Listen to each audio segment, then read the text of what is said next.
నా పేరు ధర్మపురి రామారావు. బీసీ బహుజన సంఘం వ్యవస్థాపక అధ్యక్షుడిని. ఎంఏ హిస్టరీ చేసిన నేను కూడా కాపు బిడ్డనే కనుక రైతు రుణమాఫీ గురించి నాకు అవకాశం ఇచ్చినందుకు పేరు పేరున కృతజ్ఞతలు. అసలు మన తెలంగాణలో 33 జిల్లాల పేరు మీద 12,500 గ్రామాలు ఉన్నాయి.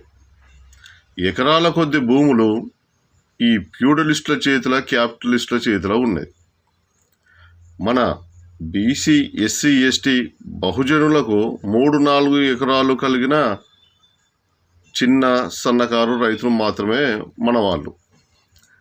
రైతు రుణమాఫీ ₹1,00,000 వల్ల ఎవరికి లాభం? మన బహుజన పేద మధ్య తరగతి రైతులకు మాత్రం దీనివల్ల పెద్ద ప్రయోజనం లేదు. పెద్ద పెద్ద భూస్వాములకు మాత్రమే ఇది లాభం. బ్యాంకులు క్రాఫ్ట్ లోన్ ఇచ్చేటప్పుడు స్కేల్ ఆఫ్ ఫైనాన్స్ విధానం పాటిస్తాయని అందరికీ తెలుసు. అంటే వరి పంటకైతే 25,000, గోధుమ పంటకైతే 20,000, పత్తి పంటకైతే 30,000, ఇలా స్కేల్ ఆఫ్ ఫైనాన్స్ ఉంటుంది. పేద మధ్యతరగతి రైతులకు 3-4 ఎకరాలు ఉన్న మన బహుజన రైతులకు క్రాఫ్ట్ లోన్ కింద ₹1,00,000 మించి అప్పు అయితే అసలే రాదు. ఈ అప్పు కూడా బ్యాంకు అధికారులకు భయపడి, ఎందుకంటే మనం షూరిటీలు పెడతాం, ఇంకా పట్టపాస్ పుస్తకాలు ఇలాంటివన్నీ పెడతాం కనుక ఈ బ్యాంకు అధికారులకు భయపడి సగానికన్నా ఎక్కువ ముందే మనం కట్టేస్తాం. మన చిన్న సన్నకారు రైతులకు 99% మందికి ₹1,00,000 అప్పు తీసుకుంటే 40,000-50,000 రూపాయలు ఆల్రెడీ కట్టే ఉంటాం మనం. ఈ రుణమాఫీ వల్ల మనకైతే పెద్ద లాభం లేదు, ఎగ్గొట్టే వాళ్ళకైతే లాభం. పెద్ద పెద్ద ఇండస్ట్రీలకు, పెద్ద పెద్ద వ్యాపారులకు, ఇండస్ట్రియలిస్టులకు లక్షల కోట్ల విలువైన భూములు ఇచ్చే ప్రభుత్వాలు, వేల కోట్ల రూపాయలు రుణమాఫీ చేసే ప్రభుత్వాలు మన పేద రైతులకు మాత్రం ఇచ్చే రుణమాఫీలో ఎన్నో షరతులు పెట్టాయి. అంటే ఈ స్వల్పకాలిక పంటల ఆ రుణాలకు మాత్రం మాఫీ లేదు. ఈ గోల్డ్ లోన్ తీసుకున్న రైతులకు మాత్రం మాఫీ లేదు. బత్తాయి, మామిడి లాంటి దీర్ఘకాలిక పంటలు వేసిన రైతులకు మాత్రం రుణమాఫీ లేదు.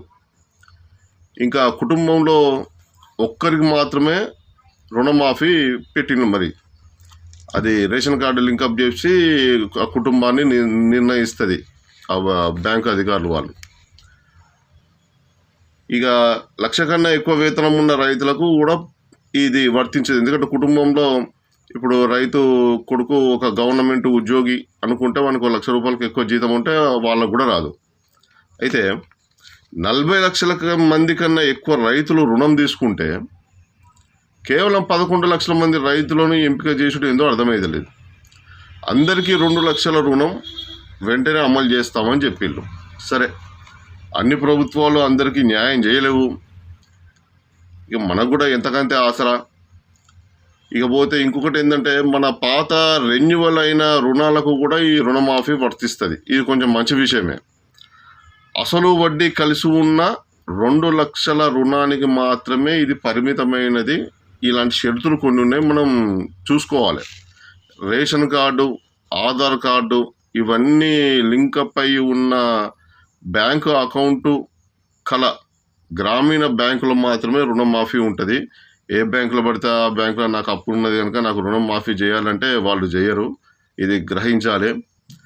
నిజానికి మన రైతులకు ఏం కావాలి? ఈ రైతు బంధులు, ఈ రుణమాఫీలు కాదు. రాబందులు లాంటి దళారుల నుండి, దోపిడీ నుండి, ఈ కల్తీ ఎరువులు అమ్మేటోళ్ళ నుండి, ఈ ప్రైవేటు ఫైనాన్సులు, వడ్డీ వ్యాపారుల నుండి, వీళ్ళ నుండి విముక్తి కావాలి మనకు. మన రైతులకు మంచి గిట్టుబాటు ధర కావాలి. అన్నిటికి మించి పంటలకు బీమా కావాలి. ఇలాంటి పథకాలు చేస్తే రైతులు ఆత్మహత్య చేసుకోరు, రైతులు పొట్ట చేత పట్టుకొని వలస పోరు. అన్నిటికి మించి రైతులకు అప్పులు తీసుకునే అవసరమే ఉండదు. ఇది ప్రభుత్వాలు గమనించాలి.